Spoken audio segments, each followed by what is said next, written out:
সরকারি প্রাথমিক বিদ্যালয়ের নতুন এসএমসি নীতিমালা ২০২৬ কমিটি গঠন, দায়িত্ব ও নিয়ম সম্পূর্ণ ব্যাখ্যা। সরকারি প্রাথমিক বিদ্যালয়ের কমিটিতে বড় পরিবর্তন এলো। ২০২৬ সালের নতুন নীতিমালা কি বলছে?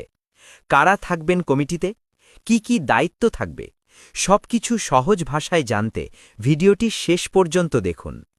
প্রাথমিক ও গণশিক্ষা মন্ত্রণালয় ১৬ মার্চ ২০২৬ তারিখে একটি নতুন প্রজ্ঞাপন জারি করেছে, যেখানে আগের সব কমিটি সংক্রান্ত নির্দেশনা বাতিল করে নতুন করে বিদ্যালয় ব্যবস্থাপনা কমিটি গঠনের নিয়ম দেওয়া হয়েছে।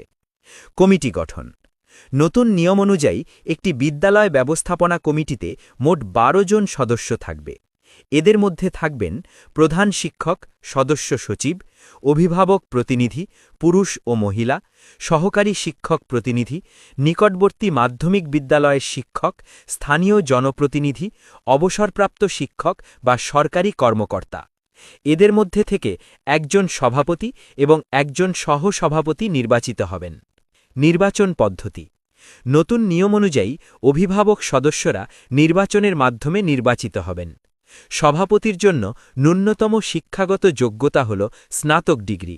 এছাড়া একই ব্যক্তি টানা ২ বারের বেশি সভাপতি হতে পারবেন না। মেয়াদ ও অ্যাডহক কমিটি। এই কমিটির মেয়াদ হবে ৩ বছর। যদি কোনো কারণে কমিটি গঠন সম্ভব না হয়, তাহলে সর্বোচ্চ ৬ মাসের জন্য অ্যাডহক কমিটি গঠন করা যাবে।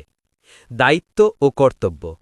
কমিটির প্রধান দায়িত্বগুলো হল সকল শিশুর ভর্তি ও উপস্থিতি নিশ্চিত করা, ঝরে পড়া রোধ করা, বিদ্যালয়ের নিরাপদ পরিবেশ নিশ্চিত করা, স্থানীয় সম্পদ সংগ্রহ ও ব্যবস্থাপনা, বিদ্যালয় উন্নয়ন পরিকল্পনা বাস্তবায়ন, প্রাক-প্রাথমিক শিক্ষা পরিচালনায় সহায়তা, ভবন নির্মাণ ও সংস্কার তদারকি, দুর্যোগকালীন শিক্ষা চালু রাখা, প্রতি মাসে বিদ্যালয় কার্যক্রম পর্যবেক্ষণ।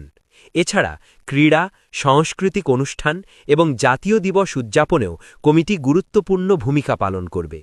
কমিটি বাতিল। যদি কোনো কমিটি দায়িত্ব পালনে অবহেলা করে, আর্থিক অনিয়ম করে বা শৃঙ্খলা ভঙ্গ করে, তাহলে সরকার কমিটি বাতিল করতে পারবে। বিশেষ তথ্য: এই নীতিমালা পার্বত্য জেলা, রাঙামাটি, খাগড়াছড়ি ও বান্দরবনের জন্য প্রযোজ্য নয়। এই ছিল নতুন বিদ্যালয় ব্যবস্থাপনা কমিটি নীতিমালার সারসংক্ষেপ। ভিডিওটি ভালো লাগলে লাইক দিন, শেয়ার করুন এবং এমন তথ্যবহুল ভিডিও পেতে ফলো করুন আমাদের পেজ। ধন্যবাদ।